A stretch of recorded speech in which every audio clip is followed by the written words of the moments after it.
ಚಿತ್ರದುರ್ಗದ ರೇಣುಕಾಸ್ವಾಮಿ ಕೊಲೆ ಪ್ರಕರಣದಲ್ಲಿ ನಟ ದರ್ಶನ್ಗೆ ಜೊತೆಗಿದ್ದವರಿಂದಲೇ ಗುನ್ನ ಬಿದ್ದಿದೆ. ಮಾಫಿ ಸಾಕ್ಷಿಯಾಗೋಕೆ ಮುಂದಾಗಿದ್ದಾರೆ. ಪ್ರಕರಣದ 14ನೇ ಆರೋಪಿ ಪ್ರದೋಷ್. ಜೊತೆಗಿದ್ದವರು ಏನ್ ಮಾಡ್ತಾ ಇದ್ದಾರೆ? ಈಗ ಮಾಫಿ ಸಾಕ್ಷಿಯಾಗೋಕೆ ಪ್ರಕರಣದ 14ನೇ ಆರೋಪಿ ಪ್ರದೋಷ್ ಮುಂದಾಗಿರೋದು. ಹಾಗೆಯೇ ಮಾಫಿ ಸಾಕ್ಷಿಯಾಗೋಕೆ ಅರ್ಜಿಯನ್ನ ಪ್ರದೋಷ್ ಸಲ್ಲಿಸಿದ್ದಾರೆ. 59ನೇ ಸೆಷನ್ ಕೋರ್ಟ್ನಲ್ಲಿ ಅರ್ಜಿಯ ವಿಚಾರಣೆ ನಡೀತಾ ಇದೆ. ಪ್ರದೋಷ್ ಮಾಫಿ ಸಾಕ್ಷಿಯಾದ್ರೆ ದರ್ಶನ್ಗೆ ಮತ್ತಷ್ಟು ಸಂಕಷ್ಟ ಕಟ್ಟಿಟ್ಟ ಬುತ್ತಿ. A14 ಪ್ರದೋಷ್ ಪರ ವಕೀಲರಿಂದ ಅರ್ಜಿಯನ್ನು ಸಲ್ಲಿಕೆ ಮಾಡಲಾಗಿತ್ತು. ವಿಡಿಯೋ ಕಾನ್ಫರೆನ್ಸ್ ಮೂಲಕ ವಿಚಾರಣೆಗೆ ಪ್ರದೋಷ್ ಹಾಜರಾಗಿದ್ದಾರೆ ಎನ್ನುವ ಮಾಹಿತಿ ಇದೆ. ಪ್ರದೋಷ್ ಅರ್ಜಿ ಸಂಬಂಧ ಎಸ್ಪಿಪಿ ಪ್ರಸನ್ನಕುಮಾರ್ ವಾದವನ್ನು ಮಂಡಿಸ್ತಾ ಇದ್ದಾರೆ. ಸಿಆರ್ಪಿ ಸೆಕ್ಷನ್ 307 ಅಡಿಯಲ್ಲಿ ಒಂದ್ ಕಡೆಯಲ್ಲಿ ಏನ್ ಹೇಳುತ್ತೆ ಅನ್ನೋದ್ರ ಬಗ್ಗೆ ಎಸ್ಪಿಪಿ ವಿವರಣೆಯನ್ನ ಕೊಡ್ತಾ ಇದ್ದಾರೆ. ಯಾವ ಸಂದರ್ಭದಲ್ಲಿ ಮಾಫಿ ಸಾಕ್ಷಿ ಅರ್ಜಿಯನ್ನ ಪರಿಗಣಿಸಬಹುದು, ಈ ಬಗ್ಗೆ ಹೈಕೋರ್ಟ್ನ ಕೆಲ ಆದೇಶಗಳ ಪ್ರತಿಯನ್ನು ಕೂಡ ಎಸ್ಪಿಪಿ ಸಲ್ಲಿಕೆಯನ್ನ ಮಾಡಿದ್ದಾರೆ. ಯೋಗೇಶ್ ಗೌಡ ಕೊಲೆ ಕೇಸ್ನ ಹೈಕೋರ್ಟ್ ಆದೇಶವನ್ನ ಸಲ್ಲಿಕೆ ಮಾಡಲಾಗಿದೆ. ಯೋಗೇಶ್ ಗೌಡ ಕೊಲೆ ಕೇಸ್ನಲ್ಲಿ ಬಸವರಾಜ್ ಮುತ್ತಗಿ ಮಾಫಿ ಸಾಕ್ಷಿಯಾಗಿದ್ರು. ಮಾಫಿ ಸಾಕ್ಷಿ ಪಾತ್ರದ ಮೇಲೆ ಅರ್ಜಿ ಪರಿಗಣಿಸಬೇಕಿದೆ. ಈ ಆರೋಪಿಯ ಪ್ರಮುಖ ಆರೋಪಿಯೇ ಅಂತ ಹೇಳಿದ್ರೆ ಈ ಆರೋಪಿ ದಾನಲ್ಲ, ಪ್ರಮುಖ ಆರೋಪಿ ಅಥವಾ ಅಲ್ವಾ, ಅಪರಾಧದ ಬಗ್ಗೆ ಸಂಪೂರ್ಣ ಮಾಹಿತಿಯನ್ನ ಕೊಡಬೇಕಾಗತ್ತೆ. ಯಾವ ಷರತ್ತಿನ ಮೇಲೆ ಕ್ಷಮಾದಾನ ಅರ್ಜಿ ಪರಿಗಣನೆಗೆ ಅವಕಾಶ ಇದೆ, ಇದೆಲ್ಲವನ್ನ ಪರಿಗಣಿಸ್ತಾರೆ. ವಾದವನ್ನ ಎಸ್ಪಿಪಿ ಪ್ರಸನ್ನಕುಮಾರ್ ಮಂಡಿಸ್ತಾ ಇದ್ದಾರೆ ಎನ್ನುವ ಮಾಹಿತಿ ಇದೆ. ಪ್ರದೋಷ್ ಅರ್ಜಿ ಸಂಬಂಧ ಎಸ್ಪಿಪಿ ಪ್ರಸನ್ನಕುಮಾರ್ ವಾದವನ್ನ ಮಂಡಿಸ್ತಾ ಇದ್ದಾರೆ. ಒಂದ್ ಕಡೆಯಲ್ಲಿ ಕೋರ್ಟ್ನಲ್ಲಿ ಆಗ್ತಾ ಇರುವಂಥ ಬೆಳವಣಿಗೆಗಳನ್ನು ಕ್ಲಿಯರ್ ಆಗಿ ಗಮನಿಸ್ತಾ ಹೋಗೋದಾದ್ರೆ, ಸಿಆರ್ಪಿಸಿ ಸೆಕ್ಷನ್ 307 ಅಡಿಯಲ್ಲಿ ಮಾಫಿ ಸಾಕ್ಷಿ ಕೋರಿ ಅರ್ಜಿಯನ್ನು ಸಲ್ಲಿಕೆ ಮಾಡಿರೋದು ಪ್ರದೋಷ್ ಪರ ವಕೀಲರು. ಸೆಕ್ಷನ್ 307 ಏನು ಹೇಳುತ್ತೆ ಅನ್ನೋ ಬಗ್ಗೆ ಎಸ್ಪಿಪಿ ವಿವರಣೆಯನ್ನು ಕೂಡ ಕೊಟ್ಟಿದ್ದಾರೆ. ಯಾವ ಸಂದರ್ಭದಲ್ಲಿ ಮಾಫಿ ಸಾಕ್ಷಿ ಅರ್ಜಿಯನ್ನು ಪರಿಗಣಿಸಬಹುದು ಅಂತೇಳಿ. ರೇಣುಕಾಸ್ವಾಮಿ ಕೊಲೆ ಪ್ರಕರಣಕ್ಕೆ ಇನ್ನೂ ಇಬ್ಬರು ಮಾಫಿ ಸಾಕ್ಷಿ. ಪ್ರಕರಣದ 8ನೇ ಆರೋಪಿ ರವಿಶಂಕರ್ ಮತ್ತು 10ನೇ ಆರೋಪಿ ವಿನಯ್ ಅರ್ಜಿಯನ್ನು ಸಲ್ಲಿಕೆ ಮಾಡೋಕೆ ನಿರ್ಧಾರವನ್ನ ಮಾಡಿಕೊಂಡಿದ್ದಾರೆ. ಒಟ್ಟು 3 ಆರೋಪಿಗಳು ಇದೀಗ ಮಾಫಿ ಸಾಕ್ಷಿಯಾಗೋಕೆ ಸಿದ್ಧರಾಗಿರೋದು. ವಕೀಲರ ಮೂಲಕ ಅರ್ಜಿಯನ್ನ ರವಿಶಂಕರ್ ಮತ್ತು ವಿನಯ್ ಸಲ್ಲಿಕೆ ಮಾಡ್ತಾರೆ. ರೇಣುಕಾಸ್ವಾಮಿ ಕೊಲೆ ಪ್ರಕರಣದಲ್ಲಿ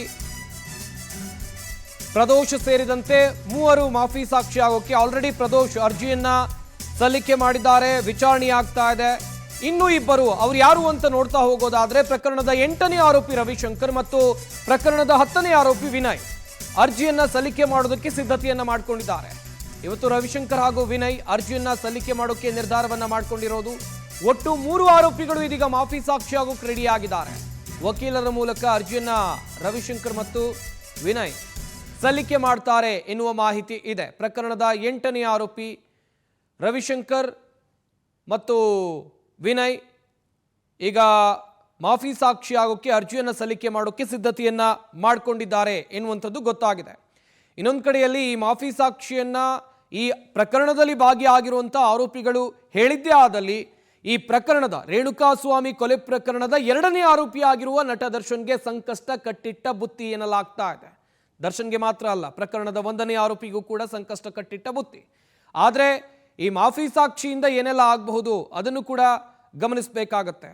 ಈ ಕೃತ್ಯದಲ್ಲಿ ಭಾಗಿಯಾಗಿರುವಂಥ ಆರೋಪಿಯು ಇತರ ಆರೋಪಿಗಳ ಕುರಿತು ಆ ಕೃತ್ಯ ನಡೆದಂಥ ದಿನ ಏನೆಲ್ಲ ಆಯಿತು, ಏನು ಮಾಡಿದ್ರು, ಯಾರೆಲ್ಲ ಇದ್ರು, ಸ್ಥಳ ಯಾವುದು, ಆ ಕೃತ್ಯ ನಡೆದಾದ ಬಳಿಕ ಏನಾಯಿತು, ಇದೆಲ್ಲವನ್ನ ನ್ಯಾಯಪೀಠದ ಮುಂದೆ ಹೇಳೋದಕ್ಕೆ ಮಾಫಿ ಸಾಕ್ಷಿ ಅಂತಾರೆ. ಒಂದು ವೇಳೆ ಪ್ರಕರಣದಲ್ಲಿ ಕೊಂಚ ರಿಲೀಫ್ ಕೂಡ ಸಿಗಬಹುದು. ಅದನ್ನು ನಿರ್ಧಾರ ಮಾಡೋದು ನ್ಯಾಯಪೀಠ ಅಂತ ಹೇಳಿದ್ರೆ ಕೋರ್ಟ್ ನಿರ್ಧಾರ ಮಾಡುತ್ತೆ ಮಾಫಿ ಸಾಕ್ಷಿ ಹೇಳಿದವರಿಗೆ ಮುಂದೆ ಏನು ಮಾಡಬೇಕು ಅಂತೇಳಿ. ಆದರೆ ನ್ಯಾಯಾಲಯದಲ್ಲಿ ಮಾಫಿ ಸಾಕ್ಷಿಯನ್ನು ಹೇಳುವಂಥ ಸಂದರ್ಭದಲ್ಲಿ ಸತ್ಯವನ್ನೇ ಹೇಳಬೇಕು. ಮಾಫಿ ಸಾಕ್ಷಿಯಾಗಿ ಪರಿಗಣಿಸೋಕೆ ಆರೋಪಿ ವಿನಯ್ ಕೂಡ ಮನವಿಯನ್ನ ಮಾಡಿಕೊಂಡಿದ್ದಾರೆ. ಸ್ಟೋನಿ ಬ್ರೂಕ್ ರೆಸ್ಟೋರೆಂಟ್ ಮಾಲೀಕನಾಗಿರೋ ಆರೋಪಿ ವಿನಯ್, ರೇಣುಕಾಸ್ವಾಮಿ ಕೊಲೆಗೂ ಮುನ್ನ ವಿನಯ್ ರೆಸ್ಟೋರೆಂಟ್ನಲ್ಲೇ ಸಭೆಯನ್ನ ಮಾಡಲಾಗಿತ್ತು. ಹಾಗೆಯೇ ರೇಣುಕಾಸ್ವಾಮಿ ಹತ್ಯೆ ಮತ್ತು ಸಾಕ್ಷಿನಾಶದಲ್ಲಿ ವಿನಯ್ ಪಾತ್ರ ವಹಿಸಿದ್ದ. ಕೊಲೆ ನಡೆದ ಪಟ್ಟಣಗೆರೆ ಶೆಡ್ ವಿನಯ್ ಸಂಬಂಧಿಕರದ್ದು. ರೇಣುಕಾಸ್ವಾಮಿ ಮೇಲೆ ಹಲ್ಲೆ ನಡೆಸಿರುವ ಆರೋಪವೂ ಕೂಡ ಈ ವಿನಯ್ ಮೇಲಿದೆ. ಪ್ರಕರಣದ 9ನೇ ಆರೋಪಿ ಧನ್ರಾಜ್ನನ್ನ ದರ್ಶನ್ಗೆ ಪರಿಚಯಿಸಿದ್ದು ಕೂಡ ಇದೇ ವಿನಯ್. ಕೊಲೆ ಬಳಿಕ ಪ್ರಕರಣ ಮುಚ್ಚಿ ಹಾಕೋಕೆ ವಿನಯ್ ಪ್ರಯತ್ನವನ್ನ ಮಾಡಿದ್ದ. ಸಾಕ್ಷಿ ನಾಶಕ್ಕೆ ಸ್ಥಳೀಯ ಪೊಲೀಸರೊಬ್ಬರ ನೆರವನ್ನ ಪಡೆದಿರುವಂತಹ ಆರೋಪ ಕೂಡ ಇದೆ ಈತನ ಮೇಲೆ. ಹಾಗೆಯೇ ವಿನಯ್ನ ಹಿನ್ನೆಲೆಯನ್ನ ನೋಡ್ತಾ ಹೋಗೋದಾದ್ರೆ, ನಟ ದರ್ಶನ್ ಅತ್ಯಾಪ್ತ ವಲಯದಲ್ಲಿ ಗುರುತಿಸಿಕೊಂಡಿದ್ದಂಥ ವ್ಯಕ್ತಿ ಸ್ಟೋನಿ ಬ್ರೂಕ್ ಅಂತೇಳಿ ಬೆಂಗಳೂರಿನ ರಾಜರಾಜೇಶ್ವರಿ ನಗರದಲ್ಲಿ ಈತನ ರೆಸ್ಟೋರೆಂಟ್ ಕೂಡ ಇದೆ. ಇಲ್ಲೇ ಕೊಲೆಗೂ ಮುಂಚೆ ರೇಣುಕಾಸ್ವಾಮಿಯನ್ನ ಚಿತ್ರದುರ್ಗದಿಂದ ಪಟ್ಟಣಗೆರೆಯ ಶೆಡ್ಗೆ ಕರ್ಕೊಂಡು ಬಂದು ಅದಕ್ಕಿಂತ ಮುಂಚಿತವಾಗಿ ಅಲ್ಲಿ ಅವರು ಸಭೆಯನ್ನ ಸೇರಿದ್ರು ಕೊಲೆಗಿಂತ ಮುಂಚಿತವಾಗಿ ಎನ್ನುವ ಮಾಹಿತಿ ಕೂಡ ಪೊಲೀಸರ ತನಿಖೆಯಲ್ಲಿ ಗೊತ್ತಾಗಿತ್ತು. ಅಲ್ಲಿಗೆ ಸ್ಥಳ ಮಹಜರಿಗೂ ಕೂಡ ಈ ಆರೋಪಿಗಳನ್ನ ಕರ್ಕೊಂಡು ಹೋಗಿದ್ರು, ನೋಡ್ತಾ ಇರಬಹುದು. ಹಾಗೇನೆ ಈ ಪಟ್ಟಣಗೆರೆ ಶೆಡ್ ಇದೆಯಲ್ಲ, ಇದು ವಿನಯ್ ಸಂಬಂಧಿಕರದ್ದು, ಅದನ್ನು ಕೂಡ ಗಮನಿಸಬೇಕಾಗತ್ತೆ.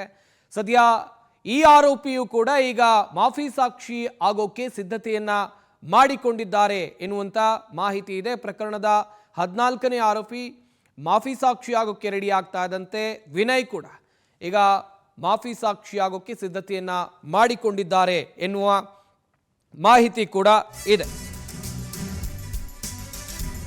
ಮಾಫಿ ಸಾಕ್ಷಿ ಅರ್ಜಿ ಪುರಸ್ಕೃತವಾದರೆ ನಟ ದರ್ಶನ್ಗೆ ಸಂಕಷ್ಟ. ಮಾಫಿಯಾಗಿ 3 ಆರೋಪಿಗಳು ಬದಲಾಗ್ತಾರೆ. ಇಂದು ತನ್ನ ನಿಲುವನ್ನ ಪ್ರಾಸಿಕ್ಯೂಷನ್ ಸ್ಪಷ್ಟಪಡಿಸುತ್ತೆ. 59ನೇ ಸೆಷನ್ ಕೋರ್ಟ್ನಲ್ಲಿ ಅರ್ಜಿಯ ವಿಚಾರಣೆ ನಡೀತಾ ಇದೆ. ಅರ್ಜಿಯನ್ನು ಪುರಸ್ಕರಿಸಬೇಕಾ ಅಥವಾ ತಿರಸ್ಕರಿಸಬೇಕಾ ಎಂಬ ನಿಲುವು ನ್ಯಾಯಪೀಠ ತೆಗೆದುಕೊಳ್ಳುತ್ತೆ. ಅರ್ಜಿ ಪುರಸ್ಕಾರ ಆದ್ರೆ ನಟ ದರ್ಶನ್ಗೆ ದೊಡ್ಡ ಸಂಕಷ್ಟ ಎದುರಾಗುತ್ತೆ, ಗಮನಿಸಬೇಕಾದಂತ ವಿಚಾರ.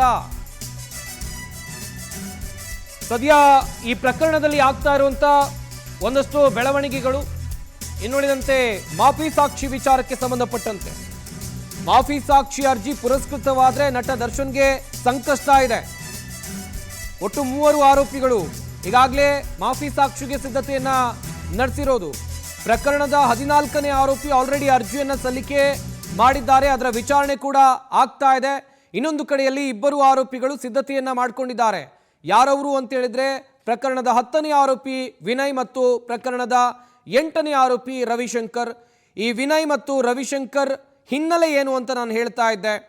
ಒಂದು ಕಡೆಯಲ್ಲಿ ಸ್ಟೋನಿ ಬ್ರೂಕ್ ಅಂತೇಳಿ ರೆಸ್ಟೋರೆಂಟನ್ನು ಈ ಆರೋಪಿ ವಿನಯ್ ನಡೆಸ್ತಾ ಇದ್ರೆ, ರವಿಶಂಕರ್ ಒಂದಷ್ಟು ಸಹಾಯ ಮಾಡಿದ್ದ ಈ ಕೊಲೆಗಾಗಿ ಎನ್ನುವ ಆರೋಪ ಈತನ ಮೇಲೆ ಇತ್ತು. ಹಾಗೆಯೇ ಚಾರ್ಜ್ ಶೀಟ್ನಲ್ಲೂ ಕೂಡ ಸಾಕಷ್ಟು ಅಂಶಗಳು ಆಲ್ರೆಡಿ ಉಲ್ಲೇಖ ಆಗಿದೆ.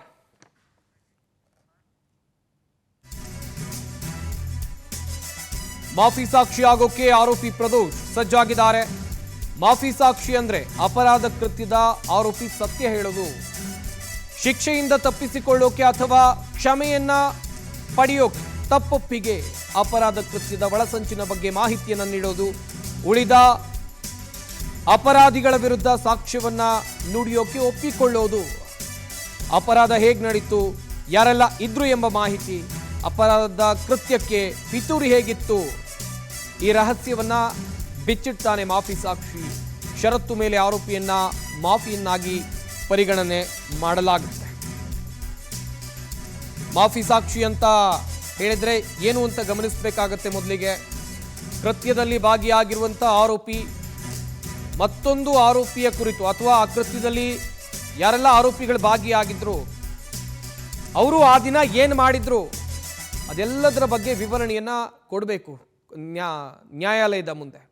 ಅದಕ್ಕೆ ಮಾಫಿ ಸಾಕ್ಷಿ ಅಂತ ಹೇಳ್ತಾರೆ.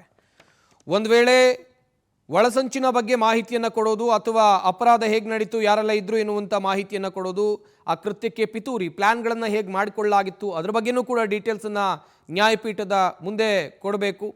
ಶಿಕ್ಷೆಯಿಂದ ತಪ್ಪಿಸಿಕೊಳ್ಳೋಕೆ ಈ ರೀತಿಯಾಗಿ ಮಾಡ್ತಾ ಇದ್ದಾರೆ ಎನ್ನಲಾಗ್ತಾ ಇದೆ. ಒಟ್ಟಿನಲ್ಲಿ ಪ್ರಕರಣದ 14ನೇ ಆರೋಪಿ ಈ ನಿರ್ಧಾರಕ್ಕೆ ಬಂದು ಅರ್ಜಿಯನ್ನು ಸಲ್ಲಿಸಲಾಗಿದೆ. ಆದರೆ ಇನ್ನಿಬ್ಬರು ಆರೋಪಿಗಳು ಮಾಫಿ ಸಾಕ್ಷಿ ಆಗೋಕೆ ರೆಡಿಯಾಗಿದ್ದಾರೆ ಅಂತ ಹೇಳಿದರೆ ಇವರ ಅರ್ಜಿ ಪುರಸ್ಕೃತ ಆಗುತ್ತಾ ಕಾದು ನೋಡಬೇಕಾಗಿದೆ. ಒಂದು ವೇಳೆ ಪುರಸ್ಕೃತ ಆಗಿದ್ದೇ ಆದಲ್ಲಿ ನಟ ದರ್ಶನ್ಗೆ ಮುಂದಿನ ದಿನಗಳಲ್ಲಿ ದೊಡ್ಡ ಮಟ್ಟದ ಸಂಕಷ್ಟ ಇದೆ ಎನ್ನಲಾಗ್ತಾ ಇದೆ. ಹಾಗೆಯೇ ಈ ಪ್ರದೋಷ್ನ ಪಾತ್ರವನ್ನು ಗಮನಿಸಬೇಕಾಗತ್ತೆ.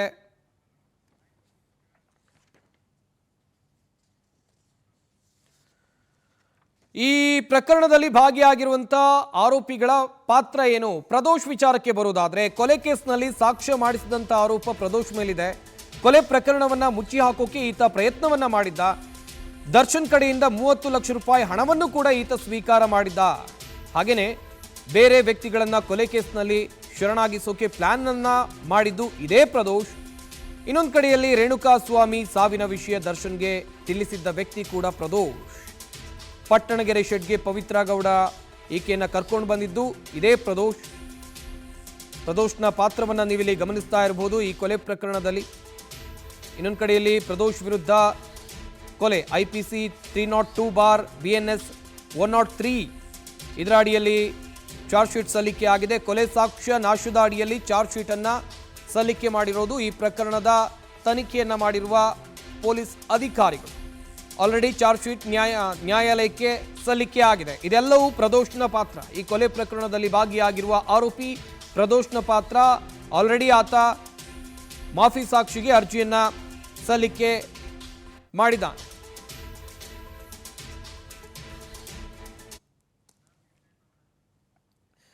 ಇನ್ನೊಂದು ಕಡೆಯಲ್ಲಿ ಆರೋಪಿ ವಿನಯ್ ಪಾತ್ರ, ಈ ಪ್ರಕರಣದ 10ನೇ ಆರೋಪಿ ವಿನಯ್ ಪಾತ್ರ ಏನಿದೆ ಅಂತ ನೋಡ್ತಾ ಹೋಗುವುದಾದ್ರೆ, ರೇಣುಕಾಸ್ವಾಮಿ ಹತ್ಯೆ ಮತ್ತು ಸಾಕ್ಷ್ಯದಲ್ಲಿ ಪಾತ್ರವನ್ನ ವಿನಯ್ ವಹಿಸಿದ್ದ.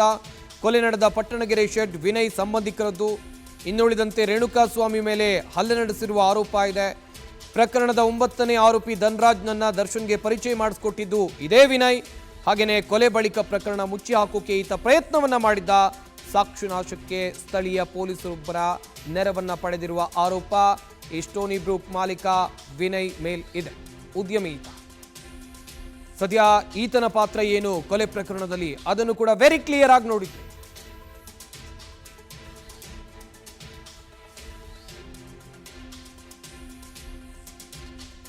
ಪ್ರಕರಣದ 8ನೇ ಆರೋಪಿ ರವಿಶಂಕರ್ ರೋಲ್ ಏನು ಈ ಕೊಲೆ ಪ್ರಕರಣದಲ್ಲಿ? ರೇಣುಕಾಸ್ವಾಮಿ ಕೊಲೆ ಕೇಸ್ನಲ್ಲಿ 8ನೇ ಆರೋಪಿ ಈತ. ಚಿತ್ರದುರ್ಗದಿಂದ ರೇಣುಕಾಸ್ವಾಮಿಯನ್ನ ಕಿಡ್ನಾಪ್ ಮಾಡುವ ಪ್ಲಾನ್.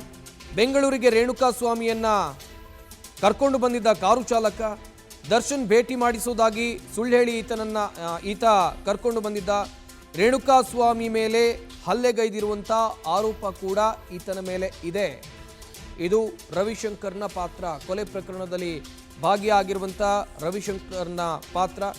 ಸದ್ಯ ಈ ಮೂವರ ಪಾತ್ರ ಏನಿತ್ತು ರೇಣುಕಾಸ್ವಾಮಿ ಕೊಲೆಯಲ್ಲಿ, ಆ ಕೊಲೆ ನಡೆದ ದಿನ ಏನೆಲ್ಲ ಆಯಿತು, ಏನೆಲ್ಲ ಮಾಡಿದ್ರು, ಹೇಗೆ ಸಂಚು ರೂಪಿಸಿದ್ರು, ಚಿತ್ರದುರ್ಗದಿಂದ ಬೆಂಗಳೂರಿಗೆ ಕರ್ಕೊಂಡು ಬಂದು ಅಲ್ಲಿಂದ ಪಟ್ಟಣಗೆರೆ ಶೆಡ್ ಅಲ್ಲಿಗೆ ದರ್ಶನ್ ಬರ್ತಾರೆ, ಆ ಬಳಿಕ ರೇಣುಕಾಸ್ವಾಮಿಗೆ ಹೇಗೆ ಚಿತ್ರಹಿಂಸೆ ಕೊಟ್ಟು ಕೊಲೆಯನ್ನ ಮಾಡ್ತಾರೆ, ಎಲ್ಲವನ್ನು ನೀವು ಗಮನಿಸಿದ್ರಿ. ಪ್ರತಿಯೊಬ್ಬರ ಪಾತ್ರ ಇತ್ತು ಇದರಲ್ಲಿ, ಈ ಕೊಲೆ ಪ್ರಕರಣದಲ್ಲಿ. ಈ ಬಗ್ಗೆ ಇನ್ನಷ್ಟು ಮಾಹಿತಿಯನ್ನು ಕೊಡ್ತಾರೆ ನಮ್ಮ ಪ್ರತಿನಿಧಿ ವೆಂಕಟೇಶ್. ದೂರವಾಣಿ ಸಂಪರ್ಕದಲ್ಲಿ ಜಾಯ್ನ್ ಆಗ್ತಾ ಇದ್ದಾರೆ.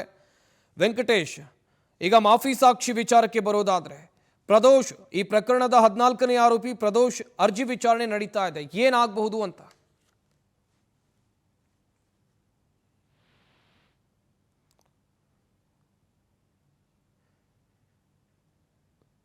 ವೆಂಕಟೇಶ್, ನನ್ನ ಧ್ವನಿ ಕೇಳ್ತಾ ಇದೆಯಾ? ಓಕೆ. ರೇಣುಕಾಸ್ವಾಮಿ ಕೊಲೆ ಪ್ರಕರಣಕ್ಕೆ ಸಂಬಂಧಪಟ್ಟಂತೆ ಮಾಫಿ ಸಾಕ್ಷಿ ಹೇಳೋಕೆ ರೆಡಿ ಆಗಿರೋದು ಪ್ರಕರಣದ 14ನೇ ಆರೋಪಿ ಪ್ರದೋಷ್ ಮತ್ತು ಪ್ರಕರಣದ 10ನೇ ಆರೋಪಿ ವಿನಯ್, ಪ್ರಕರಣದ 8ನೇ ಆರೋಪಿ ರವಿಶಂಕರ್. ಇವರ ಪಾತ್ರಗಳ ಕುರಿತಂತೆ ನಾನು ನಿಮಗೆ ಮಾಹಿತಿಯನ್ನು ಕೊಡ್ತಾ ಇದ್ದೆ, ಏನೇನು ಮಾಡಿದ್ರು ಅಂತೇಳಿ. ಹಾಗೆಯೇ ಇದರಿಂದ ನಟ ದರ್ಶನ್ಗೆ ಆಗುವಂಥ ತೊಂದರೆಗಳು ಏನೇನು, ಮುಂದಿನ ಸಂಕಷ್ಟಗಳು ಏನೇನು, ಬೇಲ್ಗಾಗಿ ಪರದಾಡ್ತಾ ಇರುವಂಥ ದರ್ಶನ್ ಜೈಲು ವಾಸವನ್ನು ಅನುಭವಿಸ್ತಾ ಇದ್ದಾರೆ. ಪ್ರಯತ್ನಗಳು ಅವ್ರ ಕಡೆಯಿಂದ ಹೊರಗಡೆ ಬರೋದಕ್ಕೆ ಆಗ್ತಾನೇ ಇದೆ, ಆದರೆ ಸಾಧ್ಯವಾಗ್ತಾ ಇಲ್ಲ. ಕಾರಣ ಕೆಲವೊಂದಿಷ್ಟು ಅಂಶಗಳು. ಈಗ ಇದು ಮುಂದೆ ಇನ್ನೂ ಕೂಡ ಜಟಿಲ ಆಗಬಹುದು. ಈ ಮಾಫಿ ಸಾಕ್ಷಿ ಈ ಪ್ರಕರಣದಲ್ಲಿ ಇನ್ನೂ ಕೂಡ ಜಟಿಲ ಆಗಬಹುದು ಎನ್ನುವ ಒಂದಷ್ಟು ವಿಚಾರಗಳನ್ನು ಗಮನಿಸಬೇಕಾಗತ್ತೆ. ಹಾಗೆಯೇ ಮಾಫಿ ಸಾಕ್ಷಿಗಳು ಆಲ್ರೆಡಿ ಒಬ್ಬರು ಸಲ್ಲಿಕೆ ಮಾಡಿ ಆಗಿದೆ, ವಿಚಾರಣೆ ಆಗ್ತಾ ಇದೆ. ಮತ್ತೊಮ್ಮೆ ಸಂಪರ್ಕದಲ್ಲಿ ಜಾಯ್ನ್ ಆಗ್ತಾ ಇದ್ದಾರೆ ನಮ್ಮ ಪ್ರತಿನಿಧಿ ವೆಂಕಟೇಶ್. ಈಗ ಪ್ರದೋಷ್ ಪ್ರಕರಣದ 14ನೇ ಆರೋಪಿ ಪ್ರದೋಷ್ ಸಲ್ಲಿಸಿರುವಂತ ಅರ್ಜಿ ವಿಚಾರಣೆ ಆಗ್ತಾ ಇದೆ. ಏನಾಗಬಹುದು ಮುಂದೆ ಈ ಪ್ರದೋಷ್ ಅರ್ಜಿ ಅಂತ?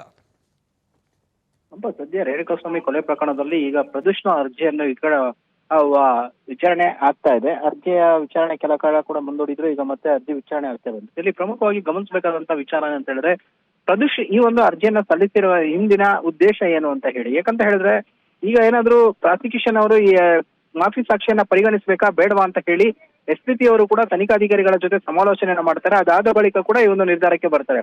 ಒಂದು ವೇಳೆ ಏನಾದ್ರು ಪ್ರದೀಶ್ ಅವರ ಒಂದು ಮಾಫಿ ಸಾಕ್ಷಿಯನ್ನ ಪರಿಗಣಿಸಿ ಇದೇ ಆಗಿದ್ದಲ್ಲಿ ಆಗೇನಾದ್ರೂ ಪ್ರದೀಶ್ ಅವರು ಈ ಕೊಲೆ ಕೇಸ್ನಲ್ಲಿ ನಟ ದರ್ಶನ್ ಅವರ ಕೈವಾಡ ಇಲ್ಲ, ಉಳಿದ ಆರೋಪಿಗಳು ಈ ರೀತಿಯಾಗಿ ಕೃತ್ಯ ಮಾಡಿದ್ದಾರೆ, ಸೊ ಇದಕ್ಕೂ ಅವ್ರಿಗೂ ಯಾವುದೇ ರೀತಿಯಾದ ಸಂಬಂಧ ಇಲ್ಲ, ಕೇವಲ ಕರೆದಿದ್ರು, ಹಾಗಾಗಿ ಬಂದು ಹೋಗಿದ್ರು, ಅವರು ಹೋದಂತ ಸಂದರ್ಭದಲ್ಲಿ ಕೂಡ ಅವ್ರು ಬದುಕಿದ್ರು, ಅದಾದ ಬಳಿಕ ಕೂಡ ಅವರು ಮೃತಪಟ್ಟರು ಅಂತ ಏನಾದ್ರು ಹೇಳಿ ದರ್ಶನ್ ಅವರನ್ನ ಎಸ್ಕೇಪ್ ಮಾಡುವಂತಹ ಸಾಧ್ಯತೆಗಳು ಕೂಡ ಇರಬಹುದು. ಆ ನಿಟ್ಟಿನಲ್ಲಿ ಕೂಡ ಈಗ ಮಾಫಿ ಸಾಕ್ಷಿಯಾಗಿ ದರ್ಶನ್ ಪರವಾಗಿ ಏನಾದ್ರು ಇವರು ನ್ಯಾಯಾಲಯಕ್ಕೆ ಸಾಕ್ಷಿಯನ್ನು ಕೂಡ ನುಡಿಬಹುದು. ಸೊ ಆ ಹಿನ್ನೆಲೆಯಲ್ಲಿ ಪ್ರಾಸಿಕ್ಯೂಷನ್ ಅವರು ಇದನ್ನ ಪರಿಗಣಿಸಬೇಕಾ ಬೇಡ ಅನ್ನುವಂಥದ್ದು ಕೂಡ ಇಲ್ಲಿ ತನಿಖಾಧಿಕಾರಿಗಳ ಜೊತೆ ಸಮಾಲೋಚನೆಯನ್ನ ಮಾಡ್ತಾರೆ. ಉಳಿದಂತೆ ಇಬ್ರು ಏನೊಂದು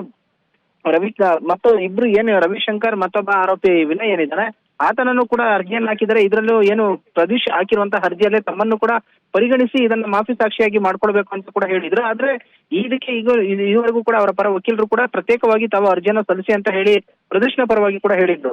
ಈ ಎಲ್ಲ ಬೆಳವಣಿಗೆಗಳ ಮಧ್ಯೆ ನಟ ದರ್ಶನ್ಗೆ ಕಂಟಕ ಆಗುತ್ತಾ ಅಥವಾ ರಿಲೀಫ್ ಸಿಗುತ್ತಾ ಅನ್ನೋದು ಕೂಡ ಇಲ್ಲಿ ಮುಖ್ಯ ಆಗುತ್ತೆ. ಯಾಕಂದ್ರೆ ಮಾಫಿ ಸಾಕ್ಷಿ ಅಂತ ಹೇಳಿದ ಕೂಡಲೇ ಎಲ್ಲ ಕೇಸಲ್ಲೂ ಕೂಡ ಅವರು ಮಾಡಿರುವಂತಹ ಕೃತ್ಯದಲ್ಲಿ ಭಾಗಿಯಾಗಿದ್ದಾರೆ, ಇದರಲ್ಲಿ ತಮ್ಮ ಸಾಕ್ಷಿ ಇಲ್ಲ ಅಂತ ಕೂಡ ಹೇಳುವ ಸಾಧ್ಯತೆಗಳು ಕಡಿಮೆ ಇರಬಹುದು ಅಥವಾ ಅವರು ಒಪ್ಕೊಳ್ಬಹುದು. ಸದ್ಯ ಈಗ ಮುಂದಿರುವಂತ ನ್ಯಾಯಾಲಯದ ಮುಂದೆ ಈ ಪ್ರಾಸಿಕ್ಯೂಷನ್ ಇದನ್ನ ಅನುಮತಿಯನ್ನ ಕೊಡ್ತಾರಾ ಇಲ್ವಾ ಅನ್ನೋಂಥದ್ದನ್ನು ಕೂಡ ಕಾದು ನೋಡ್ಬೇಕಾಗಿರುವಂತದ್ದು ಸಂಪತ್. ವೆಂಕಟೇಶ್, ಈಗ ಒಬ್ಬ ಆರೋಪಿ ಪ್ರಾಸಿಕ್ಯೂಷನ್ ಮಾಫಿ ಸಾಕ್ಷಿಗೆ ಅರ್ಜಿಯನ್ನು ಸಲ್ಲಿಸಿದ್ದಾರೆ, ಇನ್ನುಳಿದ ಇಬ್ಬರು ಆರೋಪಿಗಳು ಮಾಫಿ ಸಾಕ್ಷಿಗೆ ಅರ್ಜಿಯನ್ನು ಸಲ್ಲಿಸೋಕೆ ತಯಾರು ಮಾಡ್ಕೊಂಡಿದ್ದಾರೆ. ಒಂದ್ ವೇಳೆ ಈ ಮೂವರ ಅರ್ಜಿಯು ಪುರಸ್ಕೃತ ಆದ್ರೆ ಹಾಗೇನೆ ಈ ಮೂವರ ಹೇಳಿಕೆಯಲ್ಲೂ ವ್ಯತ್ಯಾಸ ಇದ್ರೆ ಮುಂದೆ ಏನಾಗಬಹುದು ಅಂತೇಳಿ ಹೋಗ್ತಾರೆ. ಈಗ ಹಿಂದೆ ಏನು ಸಾಕ್ಷಿಗಳನ್ನ ಕರೆಸಿ ನ್ಯಾಯಾಲಯದಲ್ಲಿ ಸಾಕ್ಷಿಗಳನ್ನ ಒಂದು ಕ್ರಾಸ್ ಎಕ್ಸಾಮಿನೇಷನ್ ಕೂಡ ಮಾಡ್ತಾ ಇದ್ರು. ಆ ಸಂದರ್ಭದಲ್ಲಿ ಕೂಡ ಅದೇ ರೀತಿಯಾಗಿ ಇವರೇನಾದ್ರು ಮಾಫಿ ಸಾಕ್ಷಿ ಆಗ್ತೀವಿ ಅಂತ ಹೇಳಿ ಹೋದಂತಹ ವೇಳೆಯಲ್ಲಿ ದರ್ಶನ್ ಪರ ವಕೀಲರು ಕೂಡ ಇದನ್ನ ಕ್ರಾಸ್ ಎಕ್ಸಾಮಿನೇಷನ್ ಅನ್ನ ಮಾಡ್ತಾ ಹೋಗ್ತಾರೆ. ಆಗ ಪ್ರಾಸಿಕ್ಯೂಷನ್ ಯಾವ ರೀತಿಯಾಗಿ ಅವ್ರನ್ನ ಡಿಪೆಂಡ್ ಮಾಡ್ಕೊಳ್ಳುತ್ತೆ ಅನ್ನೋದು ಕೂಡ ನೋಡ್ಬೇಕು. ಯಾಕಂದ್ರೆ ಚಾರ್ಜ್ ಶೀಟ್ ನಲ್ಲಿ ಕೊಟ್ಟಂತಹ ಅಂಶಗಳು ಮತ್ತೆ ಈಗ ಕೊಡ್ತಾ ಇರುವಂತಹ ಹೇಳಿಕೆಗಳಲ್ಲಿ ಯಾವ್ದಾದ್ರು ವ್ಯತ್ಯಾಸ ಬರ್ತಾ ಇದೆಯಾ ಅಂತ ಹೇಳಿ ಕೂಡ ಗಮನಿಸಬೇಕು. ಎಲ್ಲವನ್ನು ಕೂಡ ನ್ಯಾಯಾಧೀಶರ ಮುಂದೆ ದಾಖಲಾತಿಗಳ ರೂಪದಲ್ಲಿ ಹೇಳಿಕೆಗಳನ್ನ ದಾಖಲಿಸ್ಕೊಡ್ತಾರೆ. ಮುಂದೆ ಇದು ಕೂಡ 1 ವರ್ಷದಲ್ಲಿ ಈ ಒಂದು ಪ್ರಕರಣವನ್ನು ಇತ್ಯರ್ಥ ಮಾಡ್ಬೇಕು ಅನ್ನುವಂತಹ ನಿಟ್ಟಿನಲ್ಲಿ ಕೂಡ ಈಗ ಆಗ್ತಾ ಇರುವಂತದ್ದು, ಅಥವಾ ನಿಜವಾಗ್ಲೂ ಪಶ್ಚಾತ್ತಾಪದಿಂದಾಗಿ ಈ ಆರೋಪಿಗಳು ಬಂದು ಈ ರೀತಿಯಾಗಿ ಮಾಫಿ ಸಾಕ್ಷಿಯಾಗಿ ಆಗ್ಬೇಕಾ ಅನ್ನೋದನ್ನು ಕೂಡ ನೋಡ್ಬೇಕಾಗಿರುವಂತ ಸಂಪತ್ತು. ಥ್ಯಾಂಕ್ ಯು ವೆಂಕಟೇಶ್, ತಮ್ಮೆಲ್ಲ ಡೀಟೇಲ್ಸ್ಗಾಗಿ.